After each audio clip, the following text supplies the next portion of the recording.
ভাবো, তুমি আকাশে একটা পাখি উড়তে দেখছ। হঠাৎ সেটা সামনে না গিয়ে উল্টো দিকে উড়তে শুরু করল। এটা কোনো জাদু না, এটা বাস্তব। এই পাখিটার নাম হামিংবার্ড।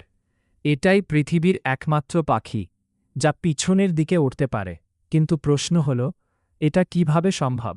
আসলে হামিংবার্ডের ডানা অন্য সব পাখির থেকে একদম আলাদাভাবে কাজ করে। এদের ডানা প্রতি সেকেন্ডে প্রায় ৫০ থেকে ৮০ বার পর্যন্ত নড়ে। যখন এটা ওড়ে তখন এর ডানা ৮ ফিগার ৮ শেপে ঘোরে, যার ফলে সামনে, পেছনে, এমনকি এক জায়গায় দাঁড়িয়ে থাকতেও পারে।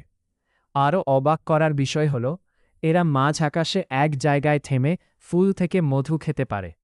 এই অসাধারণ ক্ষমতার জন্য হামিংবার্ডকে বলা হয় নেচারের ছোট্ট হেলিকপ্টার। তাহলে বলো, এটা কি পৃথিবীর সবচেয়ে অ্যামেজিং বার্ড না?